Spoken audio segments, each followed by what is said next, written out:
জগায় মাদায় এমন কোনো পাপ নাই যে পাপ তারা করতো না। আমার শাস্ত্র পড়তো, শাস্ত্র পড়ার পরে জগায় মাদায় দেখতো কোনটা সব থেকে বড় পাপ, সেই পাপটা জগায় মাদায় করতো। কিন্তু আমার নিতাই গৌর তাদেরকে উদ্ধার করেছিল। আমার মহাপ্রভু বলেছিল, আমার মহাপ্রভু জগাই মাদাইকে বলেছিল যে তোমরা গঙ্গার জল হাতে নিয়ে তোমাদের সমস্ত পাপ আমাকে দিয়ে দাও, গঙ্গার জল হাতে নিয়ে সমস্ত পাপ আমাকে দিয়ে দাও, আমি তোমাদের সমস্ত পাপ গ্রহণ করব, একবার গ্রহণ করব।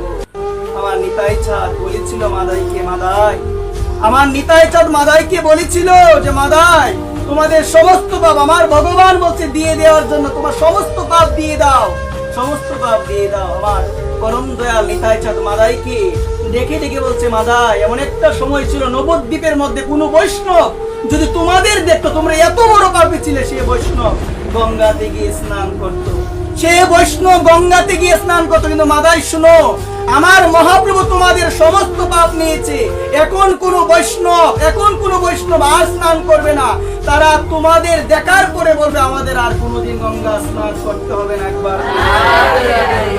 দেখো, আমার নিতাই বলছে মাদাইকে, মাদা একটা সময় ছিল যে বৈষ্ণবগণ তোমাদের দেখার পরে তোমরা এত পাপ করেছো, ব্রাহ্মণ হত্যা, গু হত্যা থেকে শুরু করে এত পাপ করেছো, বৈষ্ণবগণ তোমাদের দেখার পরে তারা গঙ্গা স্নান করতো। এখন আমার মহাপ্রভু বলছেন গঙ্গার জল হাতে নাও, হাতে নিয়ে তোমাদের সমস্ত পাপ আমাকে দিয়ে দাও। আর আমার পরম দয়াল নিতাই চাঁদ বলছে, এখন কোন ভক্ত বৈষ্ণব যদি তোমাদের দর্শন করে আর বলবে না যে আমাকে গঙ্গা স্নান করতে হবে, আর বলবে না কখনো। তখন দেখুন এইরকম প্রেম দেওয়ার পরে বলেছিলেন, এবে না অশ্রু ধরিব, প্রাণে না মারিব, চিত্ত শুদ্ধি ঘটাইব সবার। এই জগায় মাদায়ের মতো পাপী উদ্ধার হয়ে গেল হরিনামে। কোন নামে গোমা? হরিনামে উদ্ধার হয়ে গিয়েছে। তারপর থেকে জগায় কি করেছিল? ওই মাদায় গঙ্গার ঘাটে গিয়ে একটা কুটির নির্মাণ করে সেখানে বদন করে লক্ষ নাম করে। মা, এটা আমরা অনেকেই জানি, লক্ষ নাম করে। কেন গঙ্গার ঘাটে কেন গিয়েছিল? গঙ্গার ঘাটে অনেক সাধুরা আসে স্নান করার জন্য, এই জন্য গিয়েছিল সে। এই জায়গার মধ্যে বসে আমার ভগবানের নাম করে, আর যত সাধু আসে সবার চরণ ধরে প্রার্থনা করে আমাকে করুণা করো, একবার সবার চরণ ধরে প্রার্থনা করে। তো এই জায়গার মধ্যে শিক্ষা হলো, আমার মহাপ্রভু তার সমস্ত পাপ নিয়ে নিয়েছিল। মা, আমার মহাপ্রভু বলেছিল সমস্ত পাপ আমাকে দিয়ে দাও। এই জগতের মধ্যে মা কারো পাপ কিন্তু কেউ নেই না, নেই মা, কারো পাপ কেউ নেই না। আমরা দেখতে পেয়েছিলাম, আমরা শাস্ত্রে দেখতে পেয়েছিলাম যে এই জগতের মধ্যে কোন ব্যক্তির পাপ কেউ নিতে চাই না। এটার মূর্ত প্রমাণ হলো রত্নাকর দস্যু একবার প্রেম যে মনে মনে ভেবেছিল যাদের জন্য করি তারা মনে হয় আমার পাপের ফলটুকু তারাও নিবে, কিন্তু নেই না মা, নিবে না, কারো ফল কি নিবে না। কিন্তু যারা ভক্ত তারা বলে তোমাদের পাপ দিয়ে দাও, তবু তোমরা যেন হরিনাম করতে পারো, আর কিছু চাই না মা।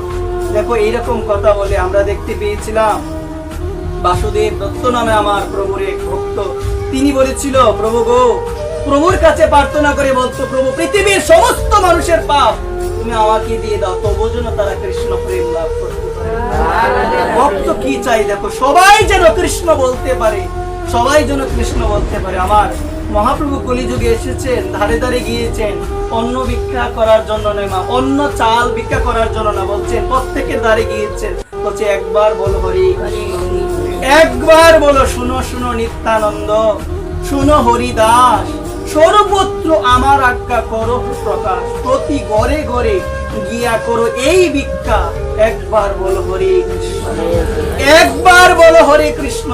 মহন্তের স্বভাব হয় তারিতে প্রামণ, নিজ কার্য নাহি তব যাই পরের গো। সাধুদের স্বভাব হলো অন্যের বাড়িতে যাবে মা, গিয়ে বলবে একবার বলো না আমার ভগবানের নাম, একবার বলো হরে কৃষ্ণ, একবার বলো হরে কৃষ্ণ। আমার মহাপ্রভু একদিন হরিনাম করতে করতে তিনি বাজারের পথ দিয়ে যাচ্ছিলেন, তখন হঠাৎ রাস্তার পাশে তিনি দেখতে পেলেন একজন দোপা কাপড় পরিষ্কার করছেন। কি পরিষ্কার করছেন গো? কাপড় পরিষ্কার করছেন। ওই দোপার কাছে গেল আমার মহাপ্রভু, দোপাকে গিয়ে বলেছিল যে নাম করার জন্য। দোপা বলেছিল কে গো তুমি? তুমি কে সন্ন্যাসী? তুমি কে? দেখো আমার মহাপ্রভুকে দেখার পরে বলছে তুমি কে সন্ন্যাসী? তোমার দুই নয়নে জল, তোমার মুখের মধ্যে হরিনাম, কে তুমি? আমার মহাপ্রভুকে বলছেন, দোপা বলছেন, তোমাকে দেখার পরে আমার মনে হচ্ছে তুমি আমার কত জন্মের না চিনা। দেখো মা, ভগবানই তো হলো আপন, তিনি বিনে তো কেউ আপন নয় মা।